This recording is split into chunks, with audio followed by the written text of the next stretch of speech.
What's up, y'all? It's Christian here. This is a very special episode 150. Before we jump into it, just want to clarify some things going on.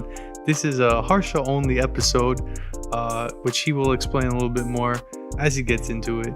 But yeah, he's going to be by himself for this entire episode. It's certainly well worth a listen. One thing I do want to mention is that if you are listening on Spotify, please, give your feedback on the little Q&A section. Write a little comment, tell Harsha how well he did, see if you agree, disagree with some of the things he said. But yeah, other than that, we're just going to jump right into it like a normal episode. See y'all later. Peace.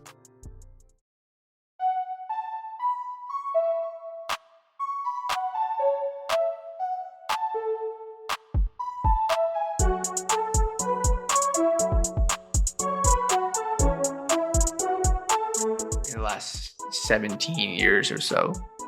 And yeah, if I say this, people will think I'm a fucking LeBron sucker or whatever, but what's up, guys? Welcome back to another episode of An Interesting Discussion Sometimes. Back here with just me. There's no Haran, Tarun, or Christian this episode, or no special guest at all. I wish it was the summer sessions, but it's actually just the Harsha sessions, It's just me here. You have to listen to me talk my head off for about 30 to 45 minutes. And it'll be fun. I have no idea what I'm going to talk about. And obviously you don't either, but we'll see how this goes. For some background, the boys and I, when we went to Cabo for my bachelorette party, Tarun introduced the gimmick of Harsha books, where we had different competitions throughout the whole week. And the winner would obviously just get some Harsha books. And because of that, Christian and Haran kind of tag teamed or colluded or whatever, but they pulled or looped in their Harsha books, pulled it in. That was the right word, fuck. And they suggested that I have to do a solo episode. That's my punishment. They cashed it in for this. I don't even have the Harsha book, so I don't know where they cash it into, but in the end, this is the punishment that I have. I don't know if it's a punishment or not, but it's definitely a punishment for you guys because you have listened to me. But basically the deal was that I have to drink and then record an episode all by myself. So we agreed on me drinking 3 shots worth of alcohol before I start recording. And then during the ad break, take another shot. And yeah, we'll see how this goes. And I have to at least record for 45 minutes. So it'll be a struggle for sure. We'll see what happens. So they suggested Fireball as my alcohol of choice. I thought, hey, I can't buy a whole thing of Fireball and finish it by myself. I live by myself, for those who don't know. And that's it's kind of psycho. I don't know, we're kind of pretty old now and we don't really drink Fireball like that. So if I had leftover and I bring it to a party or whatever, they'd be like, what the fuck is wrong with you? So we got something a little bit more refined. Still doesn't taste that good. It's Jack Daniels. So I got Jack Daniels and some Coke. So I had 3 shots worth of alcohol in the last maybe 30 minutes or so. Was FaceTiming the boys while I was doing this. And I have my last mixed drink that I'm going to take during the ad break ready to go. So yeah, I guess the reason that they did this is because usually, if you haven't noticed or if you listen at all, you probably realize that I probably talk the least during all these episodes. My words per episode statistic is probably the lowest for trying to do some, analytics like they do in the NBA and stuff. But yeah, so they wanted to give me my own platform to, get things really off my chest with uninterrupted, obviously. Because obviously the only reason I don't talk during these episodes because they dominate the mic. Am I right, guys? Yeah, but let's see how this goes. So what I should have done is probably asked our listeners or maybe listener what they wanted to hear from me during this episode, but I guess I do have some things prepared. First of which, I wanted to talk about my life here in Chicago. I don't think we've talked about it a little bit of the podcast, but it hasn't really been anything that we've talked about at length. And it's been a big change for me in my life. So I lived alone like alone, I mean, away from my parents during college, obviously, at Virginia Tech with everybody. But I mean, we had roommates. I had the blessing of being Tarun's roommate the freshman year in our dorm in West Egg. I love that room. Shout out to 102 West Egg. And after that, we lived in our apartment for the next 30 years. So I had 3 other roommates, Christian for the last 2, and it was a good time. But this is the first time since then, after the pandemic, even though we're still going through it, but after all that, where I left my parents' house. It's been, I think, after we left tech for COVID, and till I moved, it was like almost 3 years of just being at home, like feeling like it was high school, but you didn't have to leave your house or like do homework, and it was great. I mean, you just felt like a kid again. You didn't have to think about anything. You had free time to do whatever the fuck you wanted, and everyone was back home because of the circumstances, obviously. So it was a good time. It's pretty privileged for us to be able to say that, especially like me, to be able to say that it was a good time for us, because it wasn't for so many people that either got sick, lost loved ones, or lost their job, or had to work during the pandemic and were worried about their safety. Work in person. So I'm pretty privileged to say that I miss being home and miss being with everybody. So it was a big step for me to be able to move to Chicago for school. Living by myself, not having a whole box of food for my mom to give me every month. The boys know that my mom used to send me like a big ass cardboard box of like 30 or so boxes that would last me like 3 weeks to a month of food. I would just put in the freezer and take up all the space. And, she did that this time, but it was for a week. And then after that, I was like basically on my own, finally being a little more independent, being able to cook a little bit. And I feel like it's been good so far, I think one of the reasons that I didn't cook in college is because it's not because I thought I couldn't, because if you think about it, cooking is not super hard. If somebody like me can make some Indian food that tastes pretty decent, like, it's not fucking hard. It's just a little time consuming. But I think the biggest thing for me was like, I don't like people watching me when I'm trying to learn something. So it's more like a insecurity of, hey, I don't want to be judged right now while I fucking cut this green bell pepper differently or not correctly. When I live by myself, I can mess up however I want and do whatever, and maybe it'll take an extra hour or so, but I'm able to do it, and I get that satisfaction without like fear of being judged, fear of being looked at, and I just get pretty self-conscious. So yeah, I think my food has been turning out pretty good. I made some pasta, I made some Indian food, made some dal, and the instant pot is a lifesaver, and it's been I'm pretty proud of myself. And now that I'm pretty confident in some of my kitchen skills, I'm ready to like cook for other people, and I want everyone, like my close friends, to see what I can cook. So yeah, when they come out here, it'll be a good time for sure. Other than that, besides the cooking, I think that's been the hardest part, just thinking about like what I need to eat. Do I have enough food to eat for the next couple of days? I guess one thing about that is when you're living by yourself, it's kind of hard to get groceries or like cook enough for one person. You just kind of feel like you're eating the same thing for like a couple of days, which is very different from how it is at home, where my poor mom, and I'm sure a lot of other people's parents, like they cook pretty much every day, and it's like pretty much something different every day, which is, now that I think about it, I can't imagine doing that shit. It's fucking exhausting. Having to cut vegetables, cook it, clean up every day I can't imagine doing that. So I cook maybe twice a week, and even that's like, I need to fit it into my schedule. But I told my mom after like a month or so of living alone, I'm never going to complain about having to eat the same thing 2 days in a row, because I fucking get it. I eat the same thing for like 3-4 days sometimes.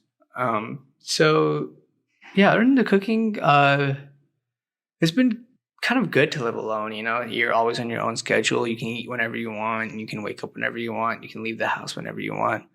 Obviously, you don't have a car in the city, but other than that, you're pretty flexible and you can kind of figure out or predict or forecast like how you're going to be in the future living by yourself.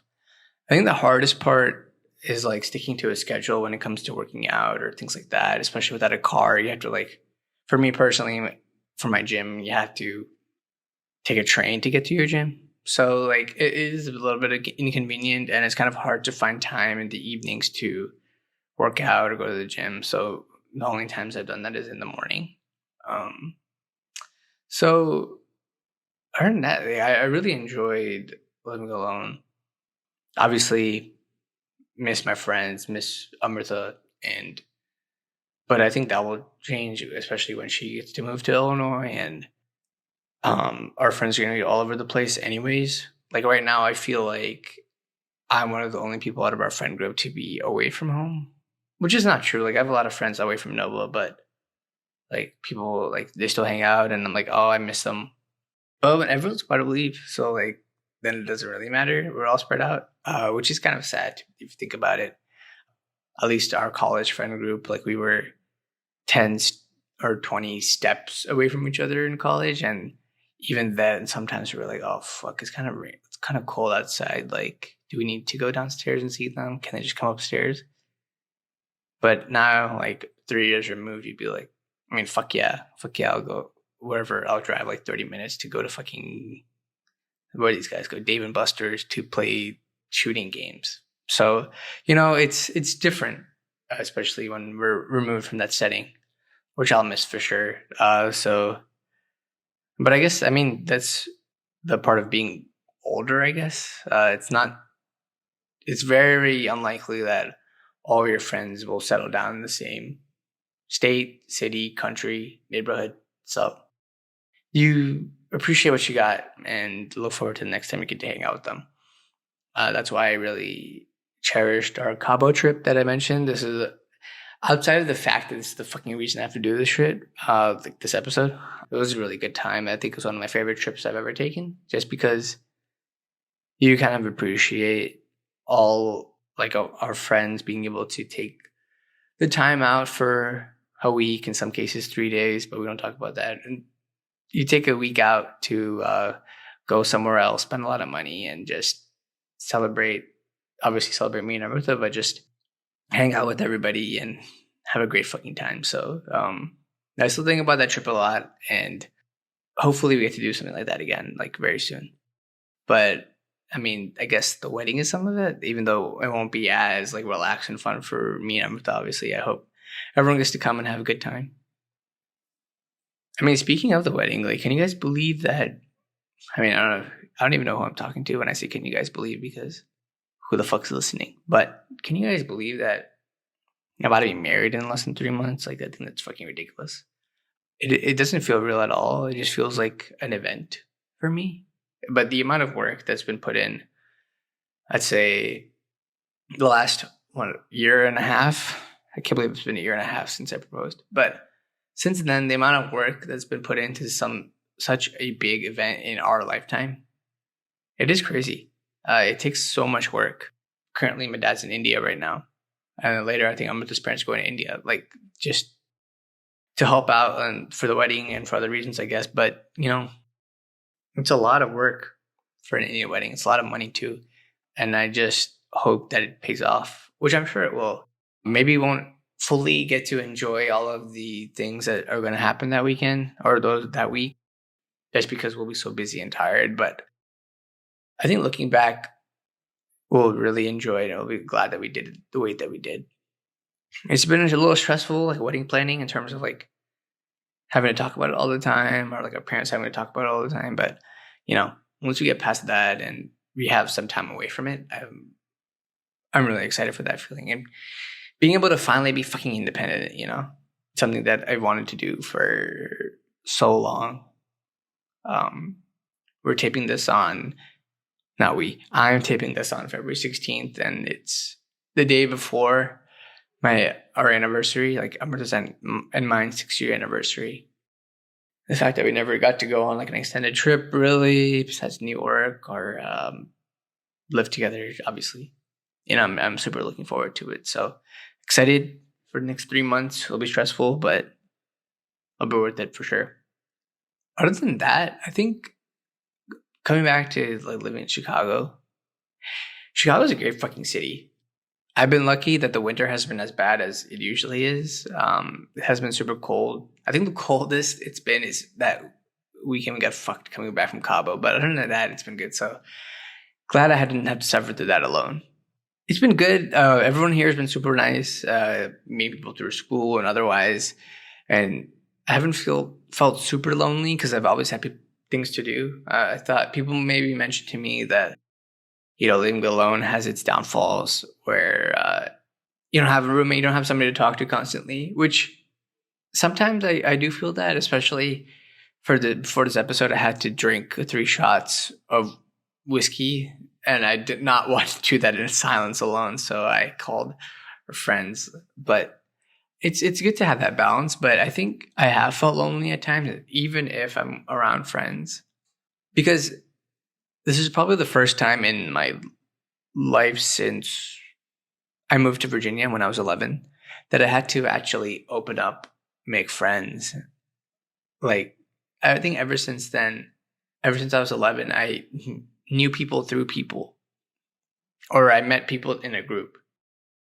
This is the first time where I am the newbie or like the new person on the block, and I had to like put myself out there a little bit or talk to people.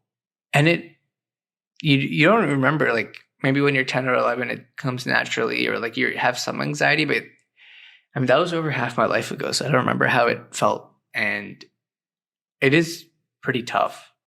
Luckily I was able to do it through a school aspect instead of just randomly moving for work. So it was good because I get to meet people through class or school events. So it's been good, and everyone's always looking to like connect with people. So that's been good, but it's still challenging, because you have to put your best face forward. You don't know how much of your full self you can be. And honestly, like sometimes you do feel lonely, even if you're in a big group. If you go out with people, you drink, and then you're like, I'm drunk, I want to have fun, but do I necessarily always want to have fun with these new people? How do I have fun with these new people? You don't know, because you just miss the camaraderie and the familiarity and the love you have for the people back home. So that's a big deal, I think. Something that I've gotten better at, for sure. I try not to think about, it would have been so much better if my like other friends were here, because that's not fair to me, or it's not fair to the people that I've met here that have been so welcoming. But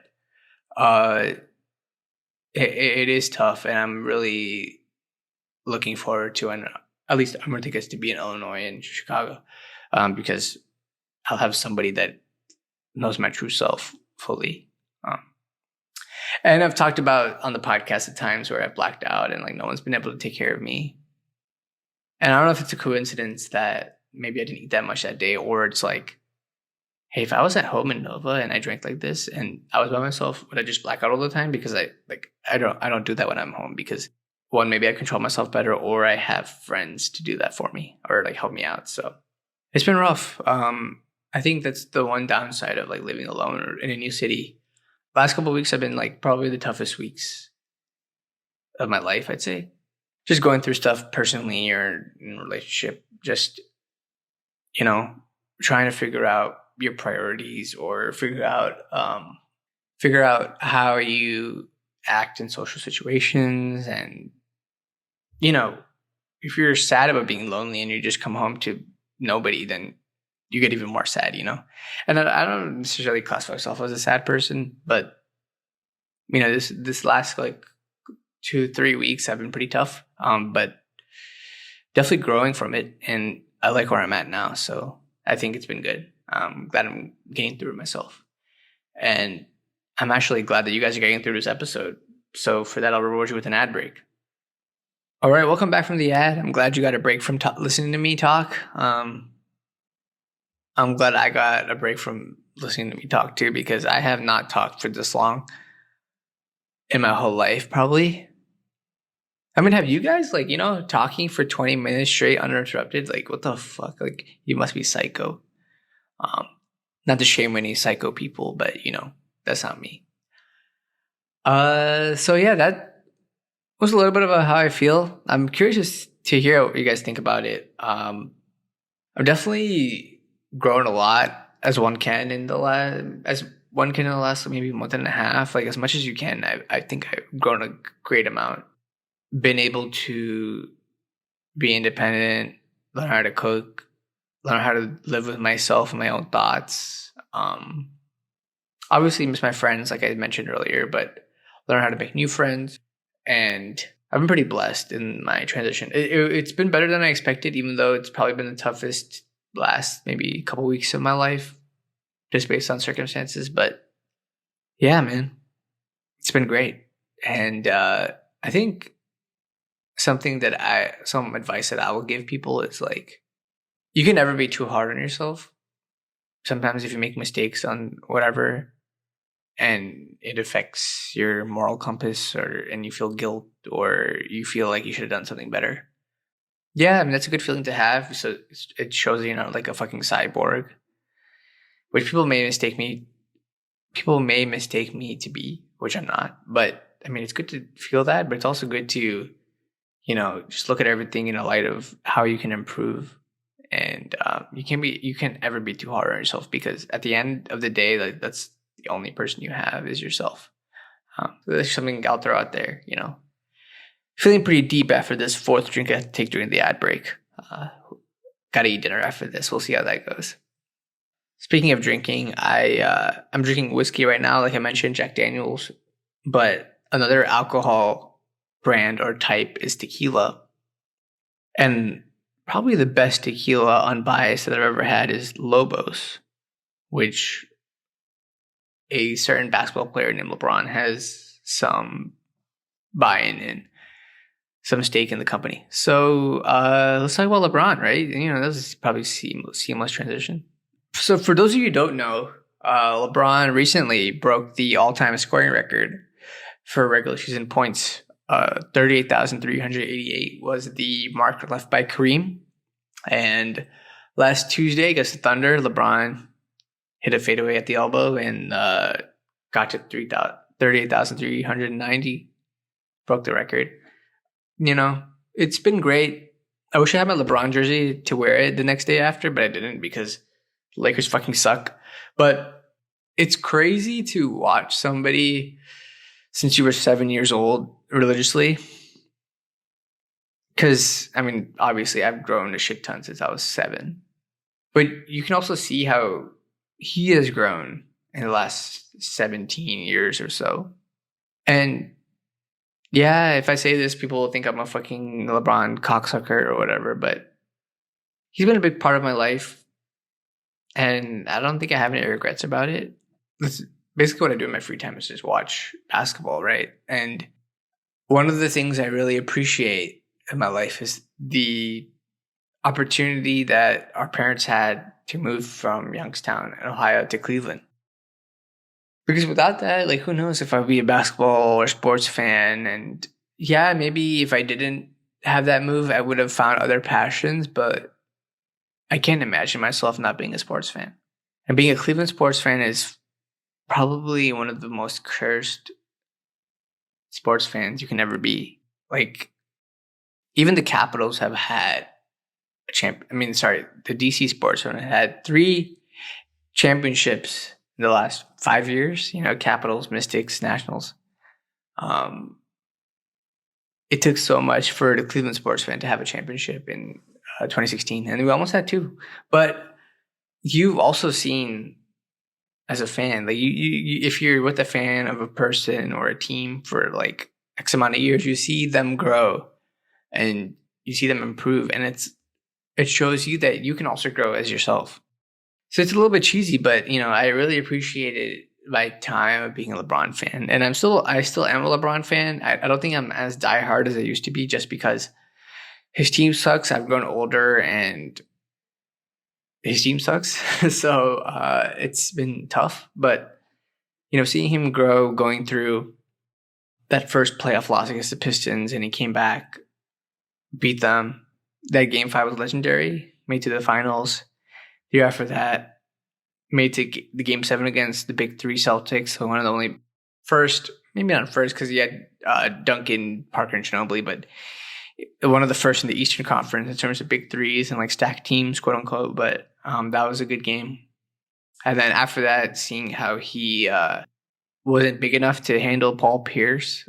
I fucking hate Paul Pierce. Fuck that guy. But he wasn't big enough. He went to the Olympics, learned from Kobe a little bit, came back, was bigger than ever in his previous 6 years or so, and won the MVP, led the shitty Cavs to a 66-16 record. Like, I mean, it's fucking legendary. And then the funny part is that you just remember nothing about, I just remember nothing about 2011.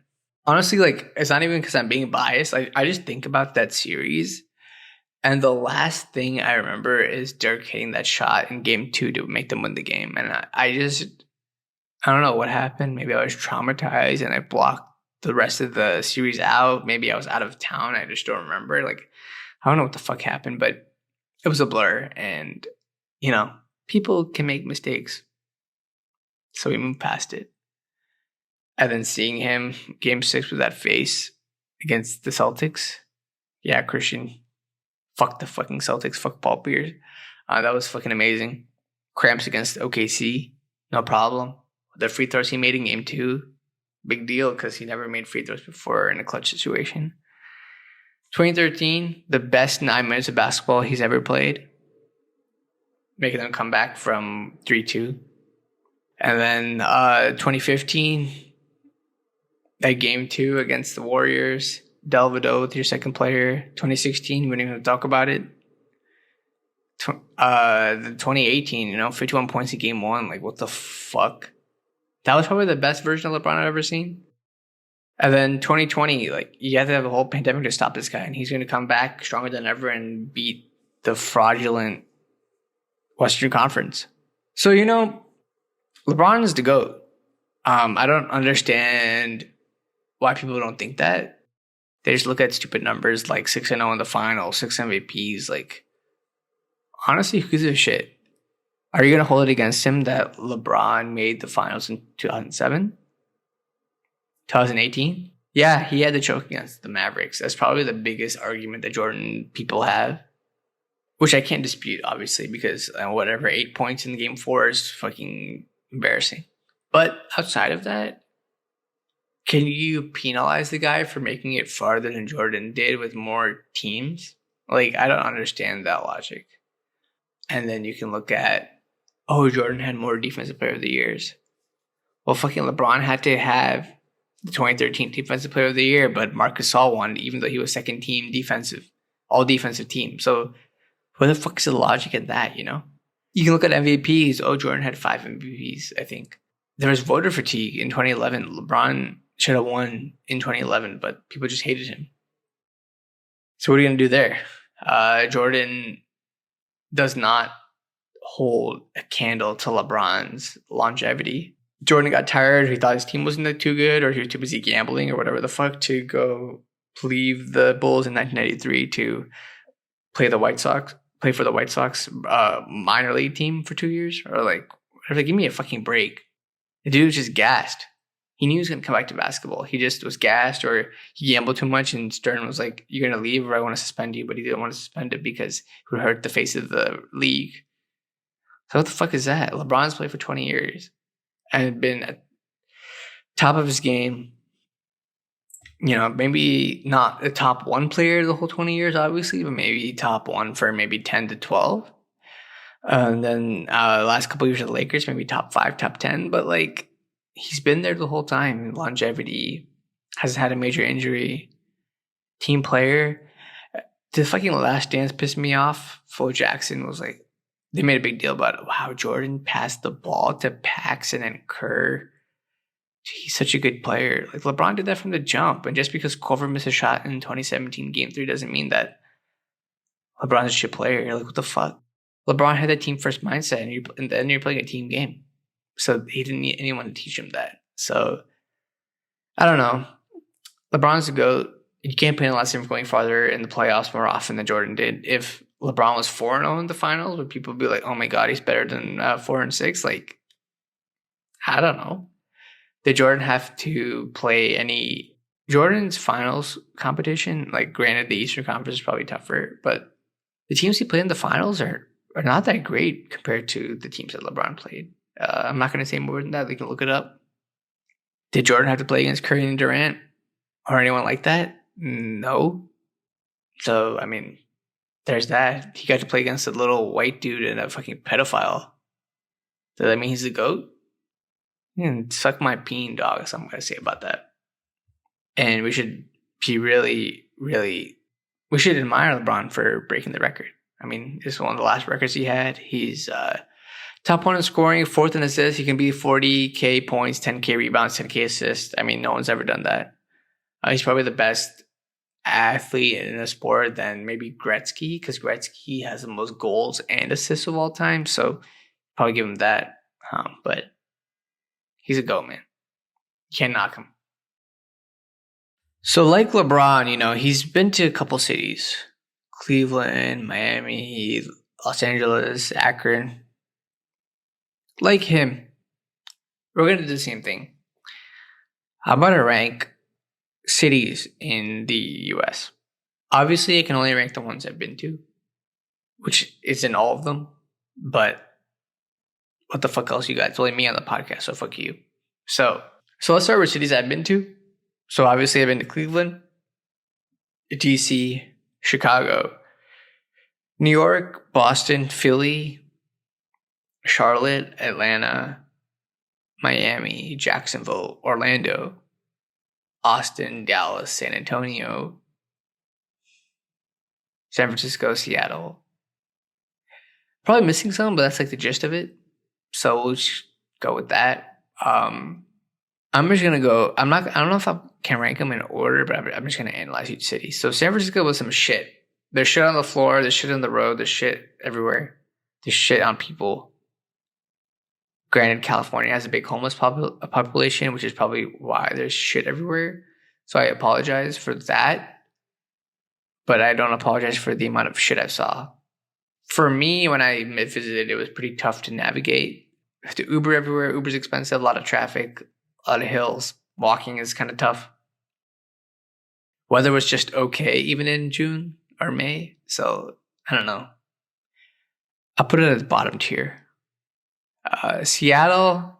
Obviously, Seattle has a special place in my heart because of the reason that we went to Seattle is because I proposed. I like the city. It was a little cloudy the whole time, and it was tough for public transport. So I would put it in the bottom tier as well. But it is, I guess, like San Francisco, like the cities in the West Coast are really close to nature, which is nice. Seattle's closer to like the western side of Canada, which is probably cooler than being just in the US in San Francisco. So maybe Seattle's a little bit higher than San Francisco, but both are like closer to the bottom or maybe medium, I'd say. In terms of the Texas cities, San Antonio is pretty lame. It's like flat Midwest cowboy shit, like from what I remember. So like not really memorable. Dallas suburbs are really nice. A lot of Indian people. Cities just okay. So I think out of the Texas cities, I think Austin is the best. It has the most nature and most liveliness, and definitely want to go out there one day. Austin was the first day I did Top Golf in, so that's something that they have. So, pretty good. Congrats to Austin for teaching me Top Golf, even though I fucking suck at it. Let's keep going towards the east. We got the Midwest cities. We got Detroit, Chicago, and Cleveland. Detroit sucks. Fuck Detroit. Fuck their sports teams. Fuck their city. You feel like shit when you go there. The memes about shitting on Cleveland, the land of those memes are like, at least we're not Detroit. I mean, you can glean whatever you want from there. I'd say Detroit's probably the worst city I've been to. Sorry to everyone that works at GM. Cleveland is good. Obviously, it has a special place in my heart. I love the city. It is small, so I would probably rate it below the California cities, below Dallas and but above Dallas and San Antonio. So probably middle of the pack, and I think Chicago is the best out of the Midwest cities. Not just saying that because I live here now, but I mean, it's a big city. It's clean. I love the concept of having a river in the city. I think it's fucking amazing. There are a lot of people here, but you don't feel like it's as packed as something like New York would be. New York fucking stinks, and there's a lot of people everywhere. Though the subway or public transport is not as reliable, I think it's pretty good. And you're in the Midwest. People in the Midwest are nice. Midwest has a bad rap, but you're close to the West and East Coast, so I appreciate it. And then moving further east. Sorry for forgotten any cities along the way. Oh yeah, fuck Cincinnati. I'm so sad that the Ohio River's fucked right now. So the trains got to fix their shit. But Cincinnati is a mid-tier city below Cleveland for sure. So just want to put that out there. East Coast cities I've been to, if you can count Charlotte, Miami, Jacksonville, Orlando, DC, New York, and Boston, Philly. Say DC is probably my favorite out of all of them. Just because maybe it is home, but it's a nice city. It's pretty clean. Not that many people. Good natured nearby. Cherry blossoms are pretty. Then probably New York because there's a lot happening there. And then Philly is probably like a bootleg DC.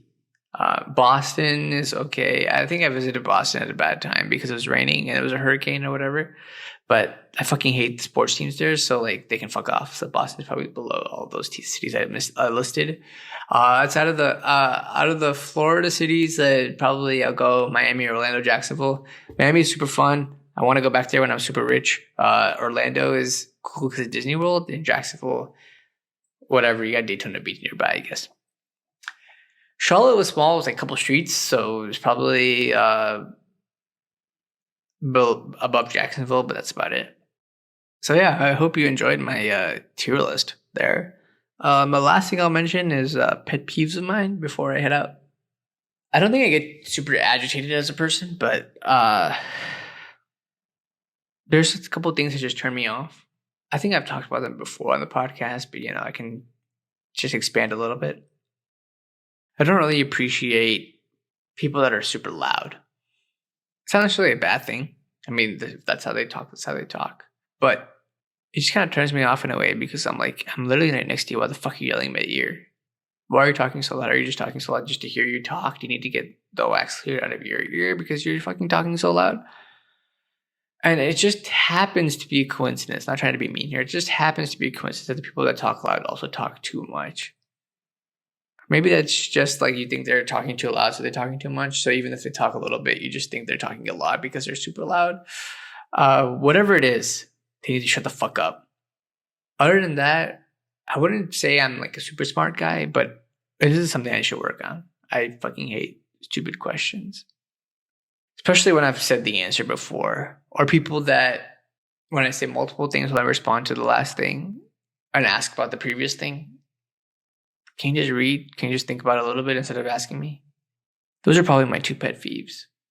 My other pet peeve, like I mentioned, is people that talk too much or talk too long. And I think right now I'm a fucking hypocrite because I've talked for 30, 40 minutes right now and you're probably looking for a break. So I think it's a good spot to end it. I want to thank you for listening to me. This is something I've never done before, so I appreciate feedback, obviously. And it was fun, getting some stuff on my chest, just thinking about how I feel. About to go drink some more whiskey after this because, why the fuck not? Even though it is a Thursday.